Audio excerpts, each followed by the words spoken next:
permettez-moi d'abord de saluer tous les acteurs aujourd'hui qui étaient à ce rendez-vous de un programme que nous avons initié depuis 6 mois maintenant, qui s'appelle le Nemmeeku Diwaan, c'est-à-dire aller à la rencontre des acteurs.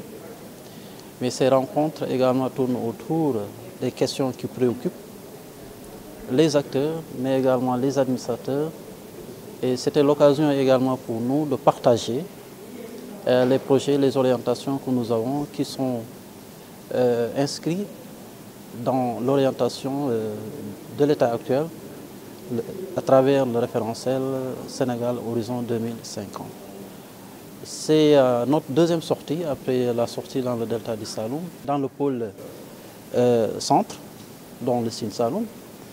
Et donc il a été question de venir rencontrer ces acteurs puisqu'il y avait une forte attente pour voir quelles sont les orientations que nous avons aujourd'hui au niveau de la SPT, attente également par rapport à leurs préoccupations. Et nous étions donc venus partager ces préoccupations à travers les projets que nous portons et donc également avoir des discussions, recueillir leurs inputs et continuer la discussion pour arriver ensemble à mettre des choses concrètes dans le court terme. Ces projets sont nombreux. Il s'agit avant tout de parler de gouvernance. Au niveau de la gouvernance, nous envisageons avec bien sûr sous la houlette du ministère de tutelle, de mettre en place ce qu'on appelle les FESO. Les FESO, c'est des fédérations d'offices de tourisme et de syndicats d'initiative. Ces FESO nous permettront donc de tisser des synergies à la base pour mieux accompagner la promotion au niveau des collectivités, puisqu'aujourd'hui on est dans la territorialisation du tourisme avec les 7 pôles touristiques issus des 8 aujourd'hui dessinés par le gouvernement du Sénégal. Il est donc question que la SPT marque sa présence au niveau des pôles territoires. Et c'est avec cette structuration au niveau de la gouvernance que nous pourrons appuyer la subvention nécessaire pour conforter également les actions que ces initiateurs d'événementiels, ces initiateurs d'activités autour des circuits et autres puissent effectivement mettre en œuvre dans les meilleures conditions. Et c'est en cela que nous avons également exposer le projet de maison du tourisme que nous voulons dans les 7 pôles pour le moment provisoirement et voir le 8e même. Et Saly étant un point de chute pour ces maisons du tourisme après Dakar, Ziguinchor, Cap Skirring, mais surtout après Kédougou et le pôle centre également.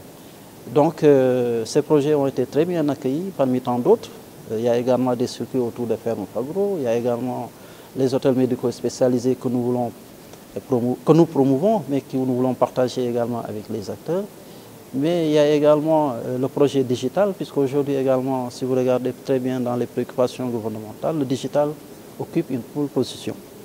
Et tous ces projets donc ont été partagés avec enthousiasme et surtout que ces projets ont été accueillis avec beaucoup de satisfaction et nous nous en réjouissons beaucoup. Nous travaillons au niveau de la SPT avec la police touristique. Au-delà, donc, je pense, comme je l'ai dit tantôt, au-delà même de cette fonction régalienne de la police, il faudrait également qu'il y ait que la police également ait une approche assez pédagogique, n'est-ce pas, pour sensibiliser autour des enjeux qui tournent autour de la question sécuritaire. Et je pense que la leçon a été bien tirée.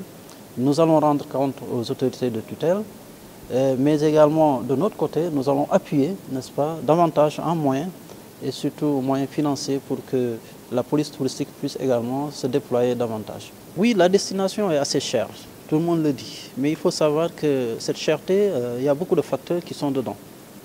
Et nous, à notre niveau aujourd'hui, nous pensons qu'il faut tout simplement sensibiliser davantage les autorités, et surtout aéroportières, mais également les voyagistes et autres, et surtout les hôteliers aussi, que chacun y mette le sien pour que ensemble nous arrivons à baisser les coûts. Mais attention, parce que baisser les coûts également ne veut pas dire baisser les coûts pour tout le monde. Parce qu'il y a qui ont choisi et qui ont les moyens, qui voyagent cher parce qu'ils cherchent un produit rare. Pour cela, nous n'avons rien à dire.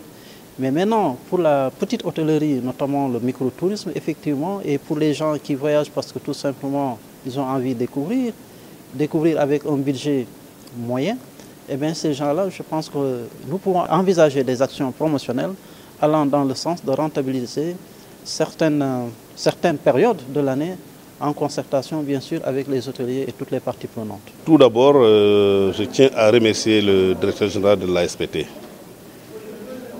C'est un moment, c'est pourquoi à l'entame de mes propos, j'ai dit mieux vaut tard que jamais.